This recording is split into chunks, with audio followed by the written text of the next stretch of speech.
All right,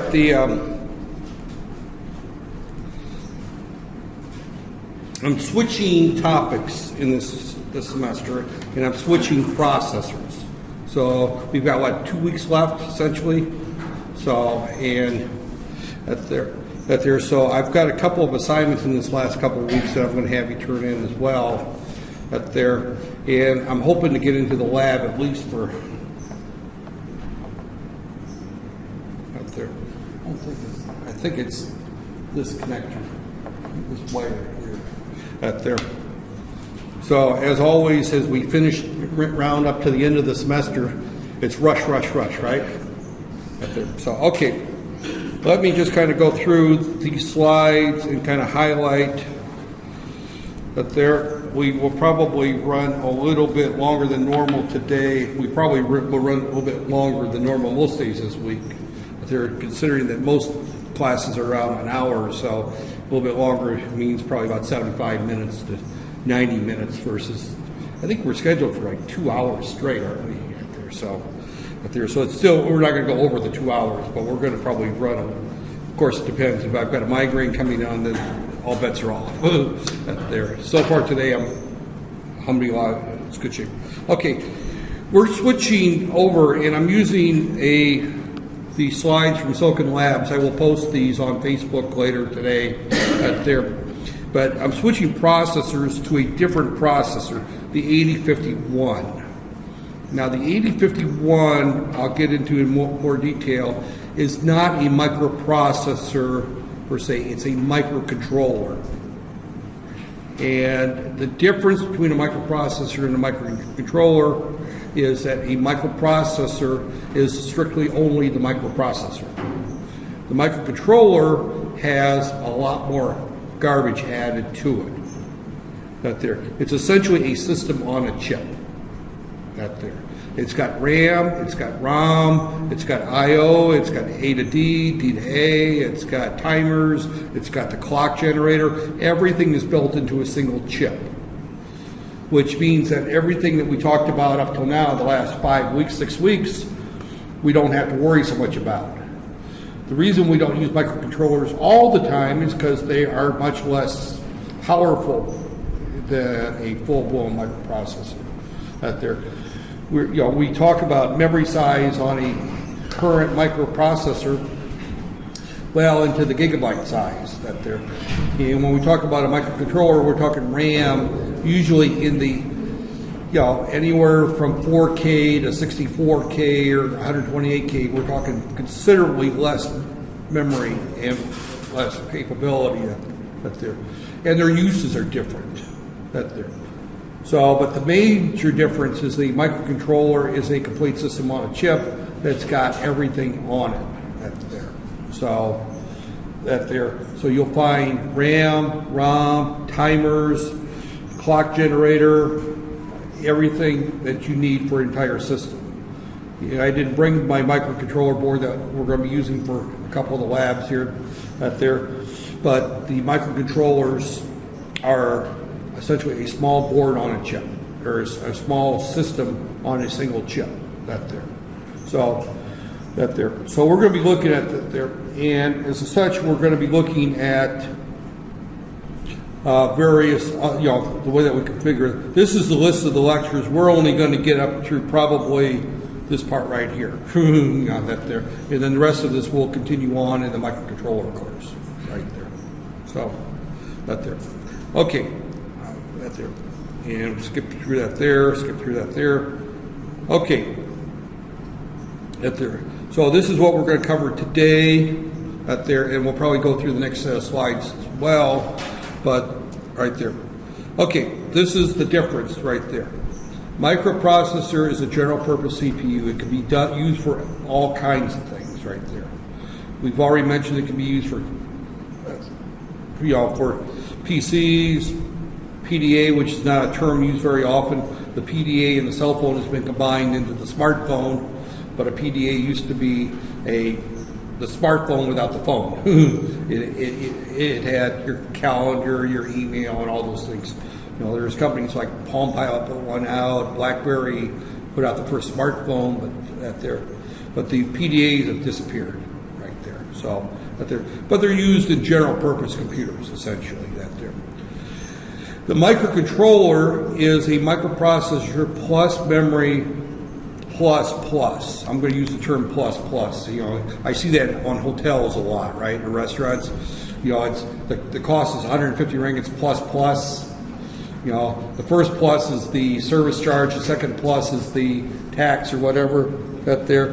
But plus means there's more than just that thing. So anytime you see the term plus, you know that there's more to it that there. So the emphasis is on size and cost reduction, and I'm going to also put a note here, power consumption.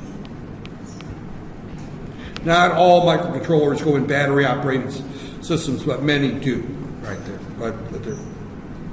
So the user interface is tailored to the application. When we're using a microprocessor, we typically use a standard keyboard, standard mouse, standard CRT, or not CRT, but display. You know, CRTs are old school. That's the cathode ray tube that there, but now that's all been replaced with LCD monitors that there.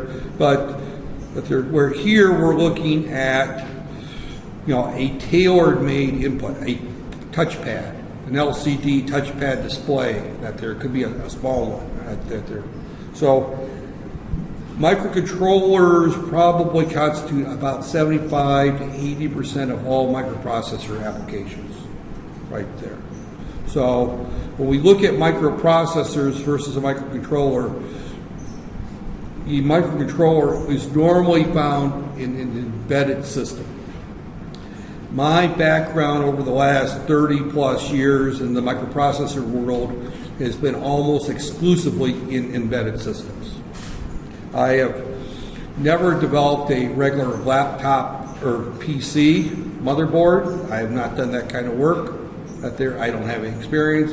Very few microprocessor or micro-digital designers actually do that type of work. That's a specialty area that only about a dozen companies in the world do it. Asus, Gigabyte, Intel, MSI, you know, those are the ones I can name off the top of my head. But you could go down to Loyot. I know that Loyot's not a popular place anymore, but you could go to even once a walk and go into any of the computer shops there, and you can see the selection of various motherboards on the shelf right there. So you can see that there's a limited number of companies that build those up there. And again, you're getting into companies that build laptops such as, let's see, I use this is a Microsoft one. Dell, I think, is the one that they're HP. But again, microprocessor designs are typically done at the by a limited number of companies. Microcontrollers find themselves in every product you can almost look at today. There's probably 3 to 4 microcontrollers in the average automobile, right there. There's the engine controller. There's the entertainment system, which I would call it an entertainment system in most modern cars. The GPS. Those are all microcontroller-based systems out there. So when we look at the difference, this is the slide to look at. And I'll put a big hint. I don't remember whether it was on this final or the last final, but I like to ask the question: what is the difference between a microcontroller and a microprocessor?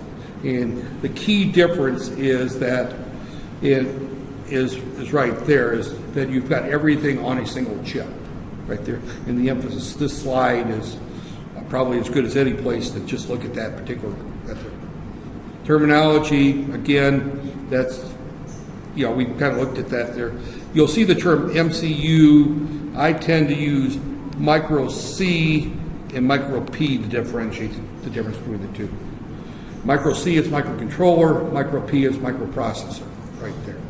So the 8088, the 8086, the 8085, the 186, 286, 386, 486, the Pentium 1, 2, 3, 4, the i5, i7, those are all microprocessors.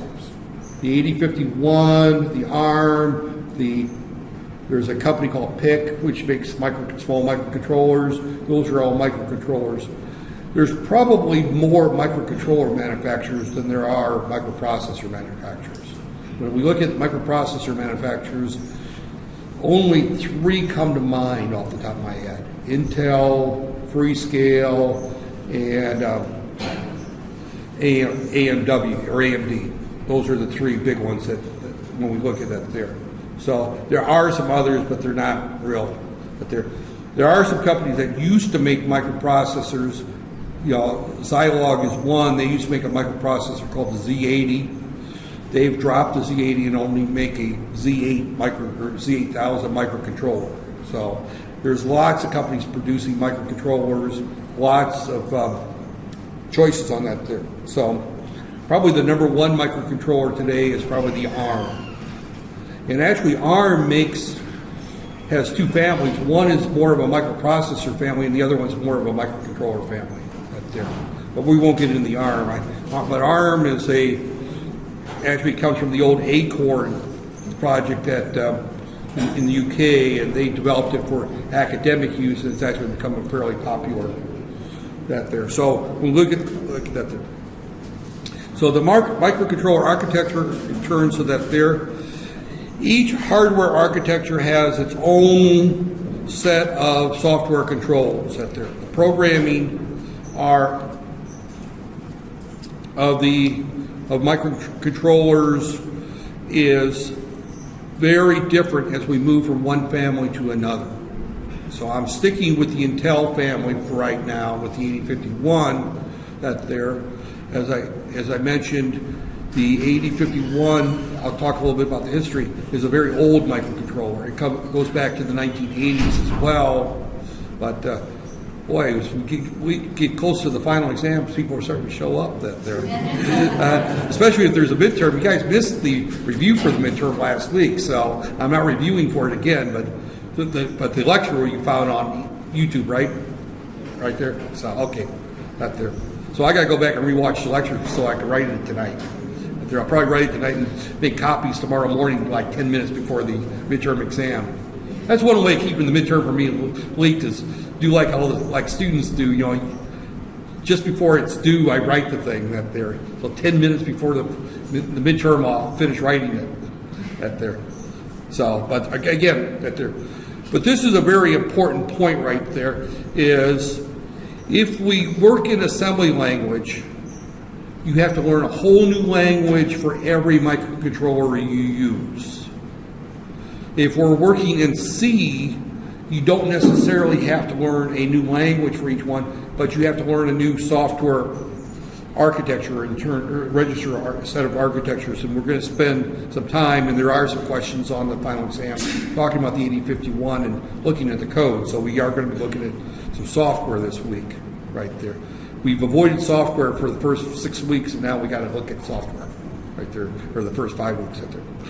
The most popular one here, and I'm going to put the word, the ARM is probably the most popular one. These slides here are a little bit old at there, but the ARM processor is the most popular one out today. It's used in many, many applications right there. The Zilog Z80. Right there, I said the Z8000 right there. I think there's the Z8000 out. It's a 32-bit. These are 8-bit controllers. The AVR by Atmel. The Atmel also makes ARM processors. The Intel 8051 right there. And one of the most interesting things is this Intel 8051, Intel doesn't make it anymore. Intel dropped the 8051. But they put the architecture and the core of the 8051 out in the public domain, and there's many, many companies that make 8051 lookalikes. Just like the ARM itself does not make chips. So when we start talking about these microcontrollers, some of these architectures that we talk about are not necessarily manufactured by one company, but multiple companies. And the people that out there, and the one that they also left on here is PIC. And these slides were generated by Silicon Labs, who make the processor that I use for the labs for the microcontroller cores that I normally use for this class, but we just didn't have time to get into a lot of labs or get into labs this course. But Silicon Labs makes 8051s and they make ARMs. They don't make PICs. PICs are only made by a company called,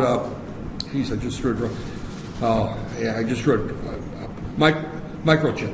Microchip is a company that makes PICs, and they're the only ones that make the PICs. So they deliberately kind of left them off the list right there. Because they're probably their number one competitor right there. And PIC owns a lot of the very small microprocessor. When we talk about a small microprocessor, we're talking 8-pin devices, 10, 12-pin devices right there. The device that I use for this particular class is about a 20-pin device. And so it's a very small device considering it's a full microcomputer system in a chip. It's a very small device. The PICs are coming smaller. I've used PICs in a lot of applications. PICs are nice little processors if you need something easy. Something like the air conditioner controller right there probably has a PIC in it right there. So a company in Huntington, Indiana, about 25 miles from where I taught before, and I used to live in Huntington. There's a company there called Carrier, and they make heating and air conditioning systems. And they have a plant, I think, in Malaysia. I'm not sure where it's at, but the design center is in Indiana, and one of their small plants. They do some manufacturing, but most of the manufacturing, like a lot of companies in the U.S., has been moved offshore. Out there, but they use PICs almost exclusively in their heating and air conditioning systems because they don't need a lot of horsepower. They just need a very small microcontroller out there, and PICs are ideal for that. So again, when we look at microcontrollers, we're looking at many devices that use them. I just pointed to that heating and air conditioning system, right? That there's no heating in Malaysia. I don't think you need heaters out there. Matter of fact, it's kind of funny when I get into a foreign-made car and I see a heater in it in Malaysia that there. So I grew up in Minnesota. We didn't need air conditioners in Minnesota. That there, although Minnesota is an interesting state, is that you could get temperatures up in Celsius in the 40s in summertime on occasion. That there. And then you can get temperatures in the wintertime in the minus 40 range. So the temperature can go from actually it can go down to like minus 50. I've seen minus 50 a few times out there. But you don't get up in the 40s very often, but this summer's been very hot. I've been hearing from some of my friends that it's been up in the in the 40s Celsius, over 100 Fahrenheit, and they're dying. These people, because a lot of people don't have air conditioning out there. So, all right, but continuing on, these are out there. Okay, the 8051, and I'm going to make that 3 decades. These slides are about 10 years old, right there. Was introduced in 1980. Its predominant introduction was for use in automobile systems, right there. The original 8051 was developed for General Motors by Intel for engine controllers, and out there in the late 70s and the early 80s, the U.S. government had decided that they were going to put all kinds of emission requirements on cars, and which meant that they had to burn fuel more efficiently, which meant that they had to come up with better ways of adjusting the fuel injection and adjusting the timing of the spark plugs and controlling the engine, the oxygen intake, all those things. So they had to come up with computerized controls for the engine. And that's what the 8051 was originally developed for, right there. So it was the first family that there. In addition, there are second source suppliers of the ICs. A lot of companies, especially big companies in the U.S. and Japan as well, will not buy a part from a single vendor. And the reason is that if General Motors used the 8051 in every automobile that they produced, they need to buy several 100 million processors a year. They make a lot of cars every year. General Motors is a big company. They own Vauxhall, they own Opel. You see some Chevrolets in Malaysia, but they used to sell Opels here. I haven't seen the Opel in a while. I had an Opel when I lived here 20 years ago. But there's a lot of cars under different names that are owned by General Motors. So Buick, Chevrolet, and Buick, Chevrolet, and Oldsmobile were the big three. And Cadillac is also owned by General Motors. So they make a lot of cars. And if Intel has production problems and can't supply 8051s, then they shut down all their lines, and the company's bankrupt before long. So they require that they have at least one second source. And plus, if Intel decides to raise prices on their parts, then they want a competitor to go to. So they have that requirement and the U.S. federal government, the U.K. federal government, Australia, I don't think so much, but the Department of Defense requires that there's second source for all components in any military hardware, right there, for the same reason So now, in recent years, they've incorporated many different and additional So the one chip we're going to be looking at was developed about 15 years ago. There are newer models to it. It's just the chip that they gave away free in the U.S. that I used in the U.S. They gave all the universities a bunch of these boards for free. Unfortunately, I had to buy them here, so I didn't buy the same boards. I'm on the cheaper boards right there. But that was based, actually, it's the 120 that they give away now. It's not the F020, but I have an F120 board, but we're using the 850 board, which is cheaper. We'll talk about the differences later on, but I may not even get into the differences for this class, simply because why confuse that there? Let's just stick with the F020, the ones in the slides. The labs work the same. Minor difference in the labs that there. We talked about 8-bit, that there over 55% of all microcontrol processors are still 8-bit. And that number hasn't changed much in the last 10 to 15 years since these slides were introduced So 8-bit processors are still over half the microprocessors or microcontrollers sold You wouldn't think so, because your cell phone is probably a 32-bit ARM. Your desktop computer is probably a 64-bit i3, i5, or AMD processor But the processor in the microwave oven in your parents' home, most of yours live in hostels, so you don't own microwaves in your hostel room, right? But if you look at the microwave oven, you look at the refrigerator, you look at the TV remote, you look at DVRs aren't that common, but if you look at, for example, pretty much anything you touch, kitchen appliances, your car, even motorcycles. Now, I don't know about I got one of these little Denmark El Cheapo motorcycles I think it's held together by mice, little mouse wire cages, that turn the engine and But my Vespa, I know, has a microcontroller in it because it's got the electronic ignition, it's got the fuel injection, it's got the security alarm system in it it's got the RFID chip in the key So I know it's got a full microcontroller in it So the little bit the more advanced motorcycles obviously do. When you talk about real motorcycles, I'm talking something in the 400cc or better, which aren't very common here. All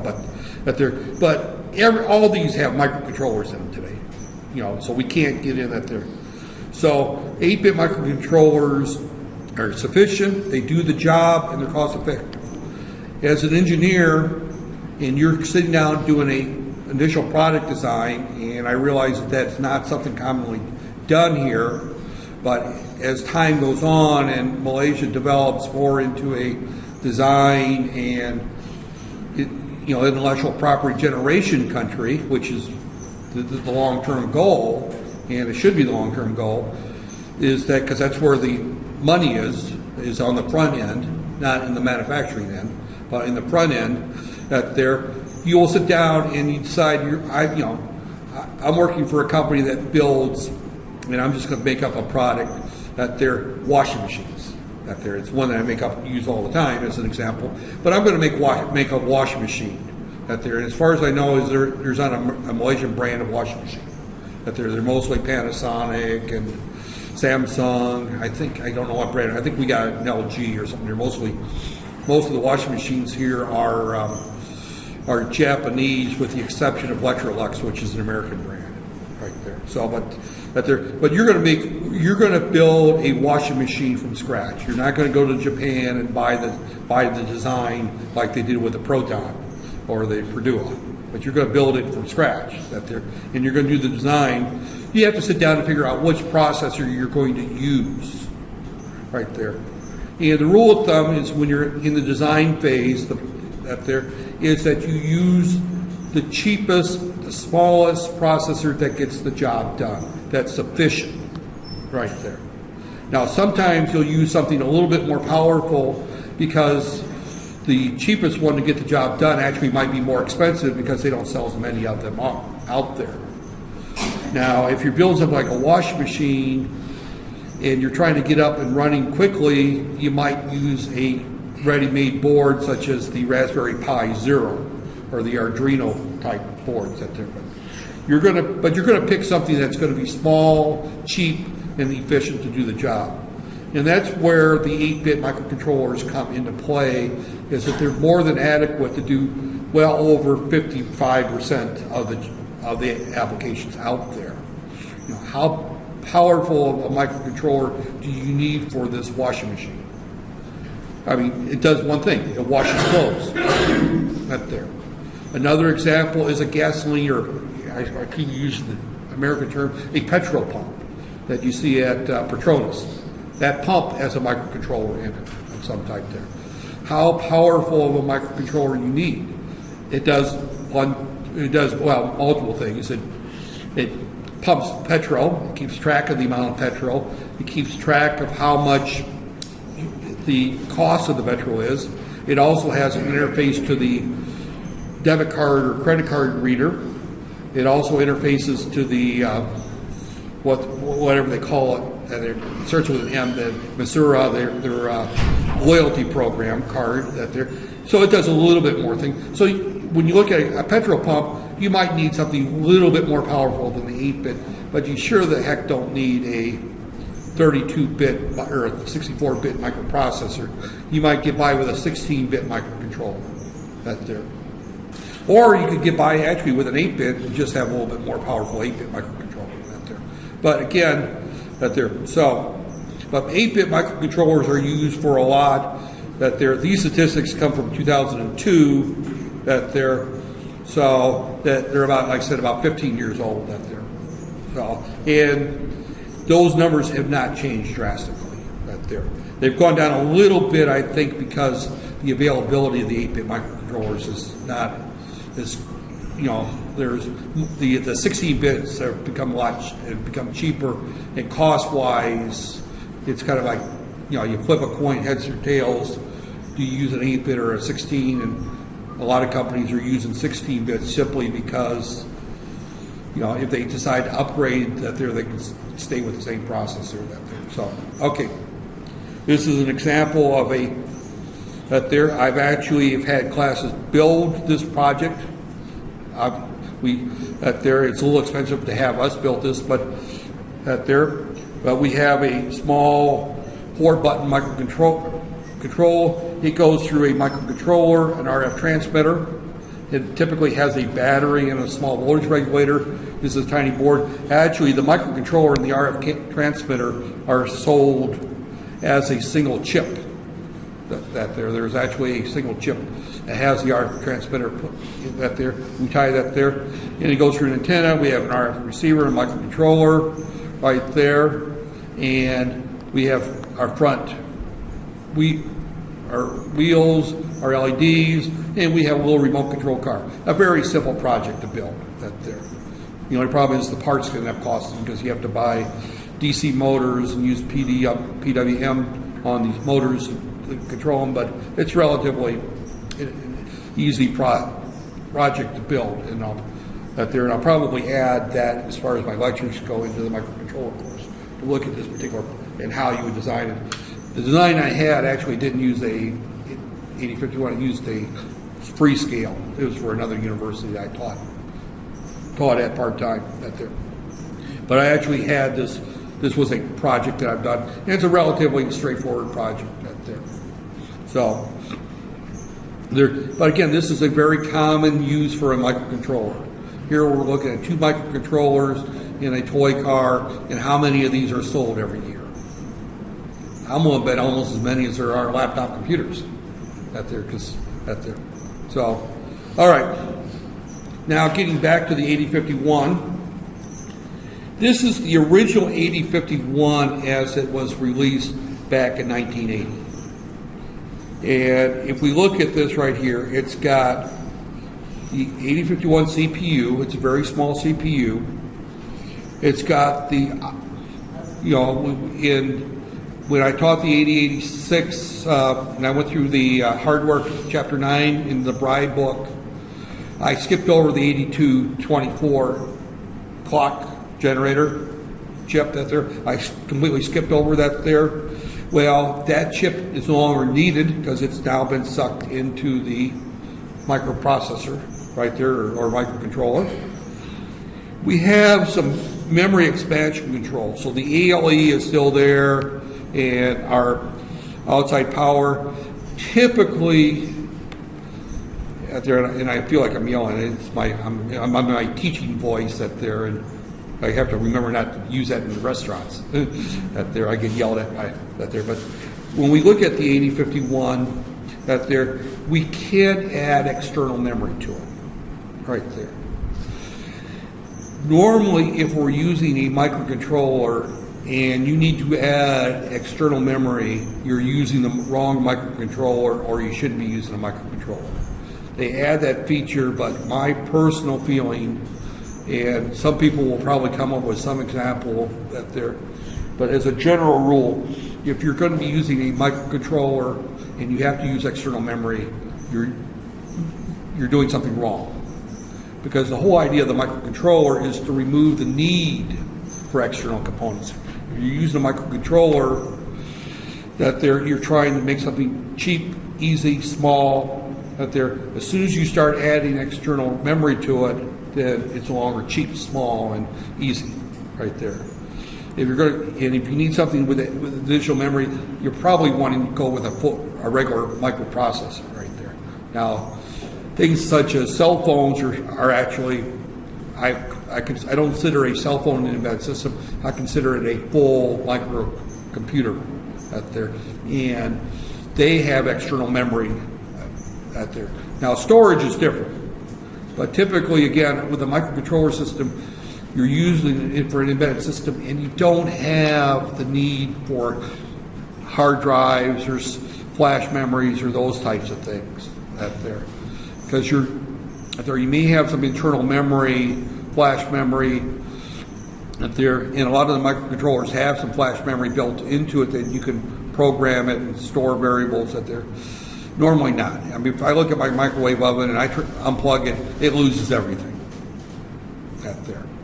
If I set the clock and set some other things and the power goes off, my clock gets reset out there. So there's no flash memory or storage in a microwave oven. Same thing with my washing machine, right there. Right there. The only thing might happen is if I'm talking about something like a refrigerator or a freezer, there might be a little something set to tell me that the power went out. Right there, I have a freezer, for example, that if I accidentally turn it off, that when I turn it back on, there's a little light that says power outage. And the reason that for freezers is so that you can check your food, because if the power's been out for 12 hours, you might be throwing away a lot of food. If the power's been out for 10, 15 minutes, everything's probably good. So and I have a story about a freezer that I had a power outage that lasted for 3 days, and everything spoiled in it there. But when I came back, the freezer, all the food was good, was frozen. But as soon as I started thawing anything out, it stunk bad there because the power had been out for 3 days, and it was in my garage in the U.S. in July, so the temperatures in the garage were probably up around the 30s. So it got pretty warm and rank in that there. Actually, one of the neighbors smelled it too. From outside the house, it smelled so bad out there. But my point is that you probably shouldn't want to use the expansion. This particular microcontroller, as it was, you probably would have to because it only had 128 bytes. Not kilobytes, not megabytes, not gigabytes, bytes. That's not a lot of memory. Believe it or not, that's enough for many, many applications. That's more than enough. The program memory is only 4K, the original, right there. Again, that was enough. For most, for an engine controller, that's enough. For a basic microwave oven, that's enough, right there. For a heating air conditioning system, that's enough. So that goes back to our discussion. Why do I want to use something with 2 gig of RAM to control a microwave oven? Unless I'm going to be putting a screen on my microwave so I can check Facebook pages while I'm out there. Hey, I've seen refrigerators with that. Don't ask me why, but Samsung, I don't think I've seen it in Malaysia, but I've seen it in the U.S. Actually had a refrigerator with about a 7-inch display on the front, and you could surf the web and do your email and stuff like that on it there. And I had internet connectivity, and their selling point is that you could use it to look up recipes and follow the recipes off the refrigerator was really their selling point for it. But you could also check your Facebook page while you're cooking in the kitchen. And trust me, my lovely wife is addicted to Facebook. That there, love her dearly, but sometimes I want to grab that iPad Mini and stick it in the drawer while we're talking. She's sitting there watching TV and hitting the Facebook page that there constantly. That there, so there, and she's also got it on her phone. And she'll be Facebooking as we're driving down the road. That there, so some people, Facebook originally started out for young people, right? The grandmother age, 60-year-old women weren't supposed to be the primary target for Facebook, but I find that there's probably more retirees on Facebook than there are students anymore out there. So yeah, what do retired people have to do, right? I'm coming up on 60 and I don't want to retire because I don't want to be addicted to Facebook. I'd rather come to class and tell stories and trash about Facebook than sit there and spend time on Facebook. Up there. So getting back to that there, but this was big enough back then. That was more than big enough right there. Now we'll talk about timers in more detail next semester in the microcontroller course, but timers are used for many, many applications right there. That there, you'll see a timer in my first lab next, probably later this week. I'll go through the first lab and you'll be writing a little report on it. Hopefully we can get in the lab and make you do it. That there, otherwise you're going to sit there and watch me do it. That there, and you'll still have to write a report. Watch me that there. But there are some timers built into it. That there, the timers are used for lots of things. We had a serial port for connecting to other processors, other applications. We had 4 I/O ports right there, P0 through P4. Our processor that we use does not have all 4 because it's only a 20-pin device. 4 I/O ports means that we have 24 pins of general purpose I/O. You'll see the term GPIO right there. GPIO is general purpose input output right there. So these are 5 volt pins on the original 8051. They're 3.3 volt pins on current processors that we're using right there. Now, this is our current 8051. That's ugly, isn't it?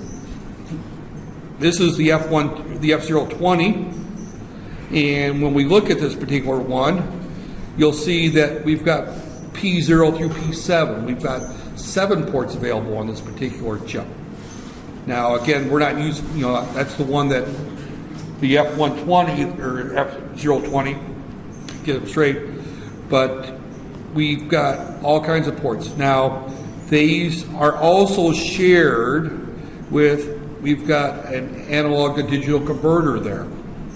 We've got right there on the other side over here, we've got, this is the ADC, where's our DAC? That there, no, we don't have that there. We got one analog converter here, and we've got another one over here, right there. So we've got 2 analog to digital converters on this particular one right here. We've got a couple of DACs, which is analog outputs. So we can generate analog outputs. This is all built into the chip, right there. We've got our oscillator here. We also have an internal oscillator.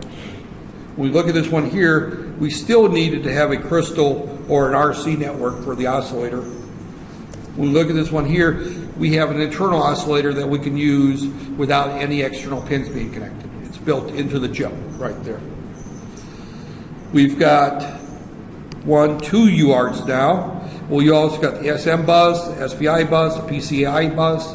We've got 3 more serial type communications protocols added to it right there. We have 2 UARTs instead of 1. That's our serial communications right there. We now have 4 timers plus a real-time clock right there. We have something here which we'll get into later. I'll talk about it probably after. I'll have to go back and look at the final. I may have to talk about it because it may be on the final exam, but something called the watchdog timer right there. And that there, and just so I don't forget, the watchdog timer is a timer that you every now and then you have to tickle it. In other words, we call it a watchdog because it checks to make sure the processor is still working. If the processor happens to lock up for whatever reason, it does a reset. That there in order to keep things going. And the reason we need watchdog timers is that embedded processors find themselves in very critical applications where if something goes wrong, people die. That there. That sounds very hardcore, but is the fact. If you're putting a microcontroller in a braking system on a motorbike, that there, my Vespa's got an anti-lock brake system on it, which isn't really needed in Malaysia because we don't drive on snow and ice. But in the UK, where scooters are very popular, they get ice and snow on occasion, right there. And if you try to shut the brake on a motorbike and the road happens to be icy, you end up crashing, right there. Same thing with cars. So they have a sensor that senses if the wheels are locking up, will release the brake and pulse it in order to stop the bike without the wheels locking up and crashing the bike, right there. Well, if that microcontroller locks up in such a way that my brake doesn't work at all, or goes into lockup mode, then I'm going to crash and probably get hurt. Another extreme is that I know people that have bad hearts. Like I said, I'm getting it right around 60, so a lot of my friends are in their 60s, and people start, especially men start having heart trouble in their 50s. That have pacemakers placed into their chest. This is a little device that is actually mounted inside the chest of the patient and has wires that go to the patient's heart that monitors whether the heart's still beating, and if it's not beating, we'll send an electric shock to, or if it's beating irregularly, we'll send a series of pulses to set the pace of the heart in order to correct the irregular beat. Obviously, if you've got a microprocessor that's wired to somebody's heart inside their chest, you don't want it to malfunction. That's usually detrimental if somebody's heart stops beating and the pacemaker doesn't pick up the fact that it needs to restart the heart, or the heart's beating normally and starts sending a series of pulses that cause it to beat at, instead of 90 beats per second, all of a sudden it tells the heart to start beating at 250 beats per second. You know, that's probably going to end up raising their blood pressure and causing a stroke or killing them right there. So we have a circuit in there that keeps track of the processor and makes sure that it's operating properly. And in code, we have to put in these instructions to send a signal to the watchdog timer. I'm still working, I'm still working, I'm still working, I'm still awake, I'm still awake, I'm still awake. If the watchdog timer doesn't receive these pulses, then it then does a reset right there. So and as I mentioned, I needed to make sure to make sure if it's covered on the final exam. The final exam question I always ask, if it's on the final exam, is what is the purpose of the watchdog timer and why do we need it, and give examples of where it would be used. I just gave that information, so I consider it covered at this point. So it's used to reset the processor in case of a malfunction, and it's needed in situations where it's life and death or critical if something bad happens. And examples I gave you two right now is the anti-lock braking system on an automobile or motorbike, or a pacemaker. Another life or death situation would be the flapper controls on a Boeing 747 aircraft right there. You want all the controls to be working inside your aircraft out there. And you look at an aircraft like the Boeing 787, which is the more current generation, or an Airbus A400, almost all the controls are fly-by-wire. They've got microprocessors in every control, actuator, rudder, everything on the aircraft is controlled by a computer out there. And really the pilot is not, when they're adjusting things, all they're doing is telling that computer to send a signal to the computer in the wing in order to move the flaps up and down out there. So I'm not an aeronautical engineer, but I've been around a few people that have worked in that area. So, okay. Looking now, again, we've got 64K of programmable memory right there. Remember, the other one had 4K, so we've gone from 4K to 64K right there. And we've got 256 bytes of RAM that is, quote, internal RAM, and then we've got another 4K of internal external RAM right there. And that's kind of a funny way of saying it. It's very confusing. We treat it, when we write code, as external RAM, but in reality it's on the chip. So it's that there. It's left as internal RAM for software compatibility right there. So we treat it, when we write code, as if it's external RAM. In other words, we broke the rule. I said if you have to add external RAM, you're doing something wrong. This is an exception because this is internal RAM built onto the chip, but it's treated as external in software right there.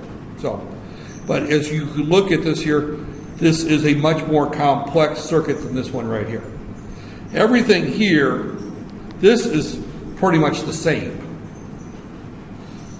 All this here has been changed, you see, and that's this little box right here. That's the 8051 core. That hasn't changed since 1980 very much. But everything around it has changed. As you look at that, the core is probably the smallest thing there. Here, it's a major part of it right there. All right, now, this is a major difference between a lot of microcontrollers and microprocessors. We have two different types of architecture. This is normally covered actually in the first week or two. I left it go till now. But the Harvard architecture has separate program and data space. Our particular processor has 3 memory spaces. It has code memory, it has data memory, and it has external data memory. So we have to know which particular address space we look at. That would be like having 3 buildings with the same room numbers in the building right there. If you have a hotel with 3 different buildings and you have you have a room 205 in building 1, building 2, and building 3. You have to know which building you're looking at right there. So in each of the memory spaces start with 0000 and they go up to the maximum there. So we use the same address in all three different, but they're three different locations. The von Neumann architecture only has one set of addresses right there. There's only one memory space. The von Neumann is actually a little bit easier to work with, except for the fact that the memory maps tend to be a little bit more complex, because we set some of the memory aside for program memory, we set some of the memory aside for data memory, we set some of the memory aside for I/O memory but we keep track of those within the memory space within the von Neumann. But address 23C7 is the same whether I'm accessing code, memory, or I/O. It's the same location. Where in the Harvard, I can have address 1234 in code memory, a different 1234 in program memory, and in code and program. A 123 in program memory or code memory, a 123 in data memory, and a 123 in external data memory. So we have three different addresses that are the same, but they're in three different memory locations. The 8051 uses the Harvard architecture. It's different than the 8051 or the 8086. Now the 8086, we didn't get into programming it, so we didn't really worry about the instruction set or how we access it. I deliberately didn't get into programming because of the difference between Harvard and von Neumann. We have to keep track of whether we have that there. So, for example, we may have move X, a 2, 3, 4, 5 hex right there. This is an address right there, and I'm going to move it into the accumulator. And the fact that I put a C, an X there, means that it's an external memory. I may have a move C, a 1, 2, 3, 4 X. That happens to be in code memory. Or I may have a move a 1, 2, 3, 4 X, and that happens to be in data memory. So we have, actually, we can't have 1, 2, 3, 4 because it's only got 256 bytes. So we're going to say 32X right there. So but you see, the instruction tells us what type of memory we're going to go to right there. Now, if we're working in C, then when we declare the variables, we tell it where we're going to put, where we want to put this data right there. Whether we want it in external, whether we want it in code, or whether we want it in there. You typically don't use code memory for variables because you can't change code memory when the program's running. It's only during programming. But you can stick constants in there or lookup tables you can stick in code memory. So you do use code memory for various things, but it's part of the code, part of the program you specify as constants there. We won't get into that in this class right there. So, but we're going to be using the Harvard architecture for the rest of the semester. Well, short session right there. So we're going to be using the Harvard. So you need to keep track. And one of the questions I will ask either this semester or next semester is what are the three spaces and what are they used for? So again, I'm thinking that I took that question out. It was in last semester's final. I think I took it out of this semester's final, but maybe not. Yeah, that there. The good thing is I wrote the final. The bad thing is I don't remember what I put on it, and I just wrote it last week. And I wrote the solution over the weekend. So, and I still don't remember what's on your final. That there. That's who's it? Professor Aswana. Dr. Aswana. She always says I'm old and my memory's going bad. That there. And really, what's fused is that I remember what I put on a final exam 3 semesters ago, and I remember, and I wrote an exam last week, and what I don't remember is which final exams, which questions are on that there. So, but I can remember the questions very well.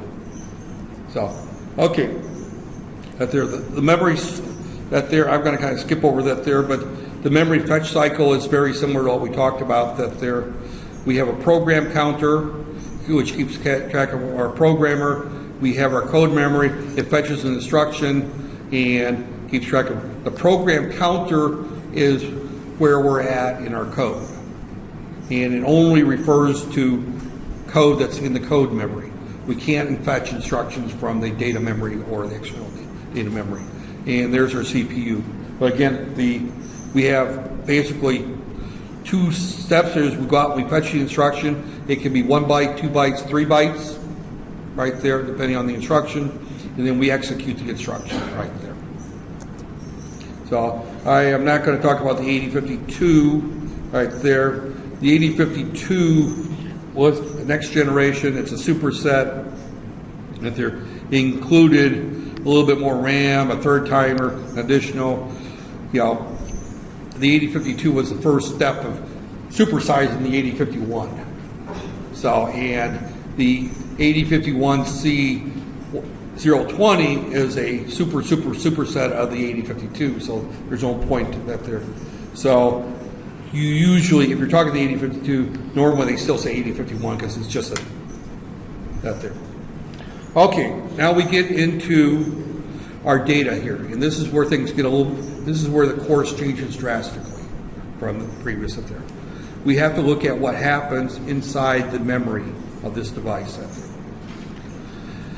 We've got 256 bytes of data memory, internal data memory, of which we can't use very much at all. Right there. The upper 128 bytes right here are shared with the special function registers. We're going to spend some time talking about the special function registers. And how am I on time? I'm actually. I see somebody else looking at their watch here. Oh, I got some time yet. I told you I was going to run normal, a little longer than my normal, right there. So, right there, I got at least another 15 minutes in there. Okay, right there. All these external peripherals, right there.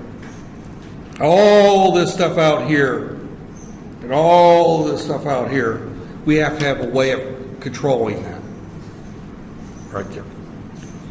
And we have to have a way of controlling it that still maintains code compatibility with older generation 8051s and future 8051s.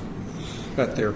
The 8051 has been around since 1980. We've already mentioned the fact that it's been around for about close to 36 years, 35 years. Right there. It's no, right there.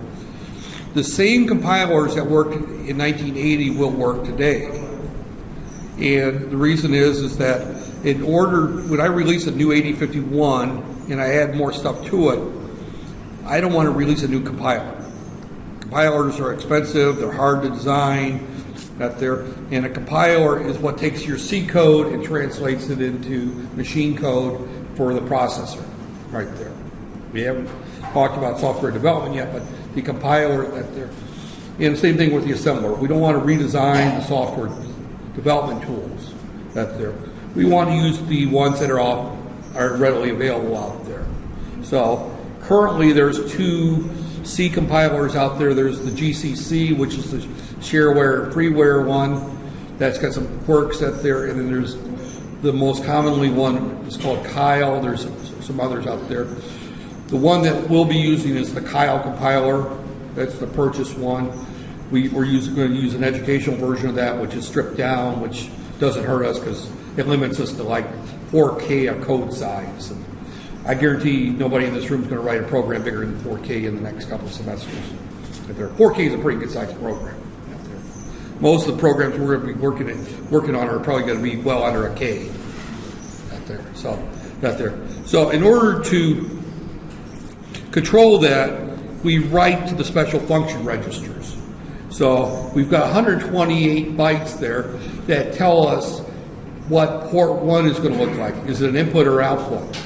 Is port 1 going to be used some pins for analog input, some pins for analog output? We're going to use some, our timers. We've got 4 timers. How do we set those up? How do we configure those there? almost all of our hardware configuration is done with special function registers. In fact, there's a 300-page book on just how to program the special function registers right there. If you look at the data sheet for this processor, you'll see about a 300-page manual, which 90% of it is talking about how you write to the special function registers and what each special function register does there. There's 128 of those. Because of that, this RAM we don't use. That RAM is off limits at there. So we're down to 128. Now, the next group here, we've got 32 bits that there are used for our registers. We have R0 through R7 and I'm saying times 4 banks. Right there. We have 32 general purpose registers right there, each 8 bits wide, that we can move things in and out quickly. At any one given time, only one byte is active, or one bank is active, right there. But we can move things around. But generally, those 32 bytes are not accessible, right there. So we've only got between address 20 to 7F that is available for general purpose memory, right there. That's not a lot. And it's not a lot for many applications today that there. The ones between 20 and 2F, those 16 bits or bytes are bit addressable.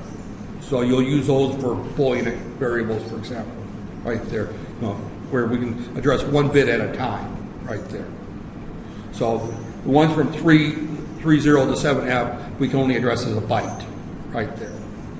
So again, that there. So we have to look at that there are 384 bytes physically through the upper 8 at there, the special function registers at there. So as we look at this right here, we only have, and this is not right, the 384 right there. That should be 256 physically through that. Oh, okay. They're saying 384, but the upper 8 and the special function registers share the same addresses. So that's a confusing notation out there. And really, it's 256 bytes is what we got. The upper 128, I would consider as off limits right there. So, and you hear that term special function register. That means that register is used for programming one of the peripherals on the chip or setting up things such as which clock we're going to use, what clock speed do we want to operate at, those types of things there. How we're going to set our timers. All those things are all in that there. So as we look at this particular, here's our lower 128 right there. These right here, and this pen keeps out there. Yeah, I'm probably going to have to wrap up here before too long because right there. These particular locations right here, you'll see that we've got these addresses here. This is bit 0, the bit 7 over here. These are the bit addresses inside here. So I can do a function, say set bit 03, and that's going to set this bit to a 1 right there. And we'll start looking at these instructions tomorrow right there. So tomorrow we'll start looking at the instruction set. These are our 4 banks right there. Now if you're going to use just register banks 0 through 7, just use the default bank and not change the bank, you can use these other 3 bytes as general purpose memory. Right there. That's perfectly fine. You can go ahead and use those right there. So, and again, from 3 that. So that's enough for everything we're going to do over the next week or two. We're definitely not going to blow out of this RAM. We're not going to have any problems with that there. Next semester we might push it a little bit, but I doubt it right there. So here's our special function registers, and these special function registers you'll see listed over here some things that there.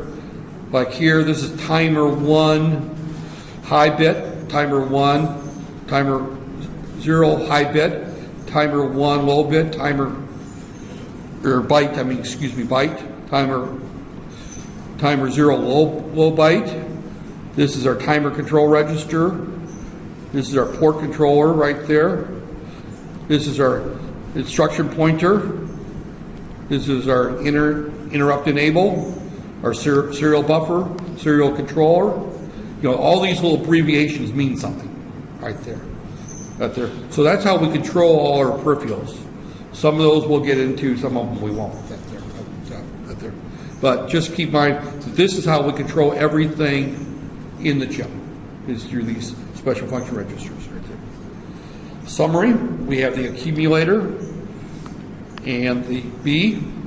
Now if you look back here, the B and the accumulator are actually in the special function registers as well.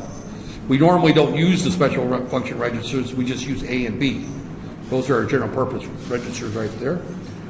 Our program status word, carry select, our stack pointer, our data pointers, our timers, our 4 port registers are there, our serial buffers, our interrupts, power. These are a series of all the special function registers that we've got out there.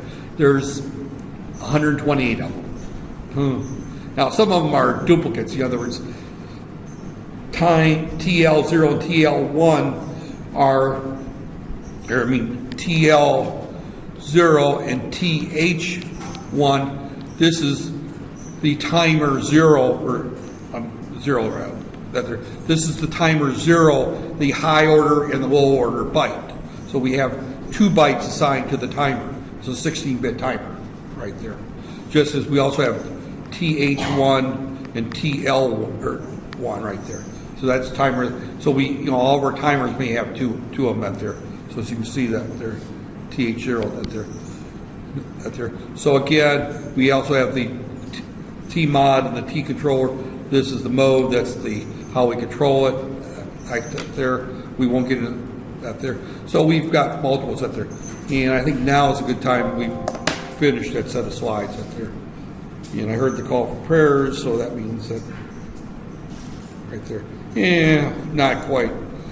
I was figuring I might go an hour and 15 minutes out there, but an hour.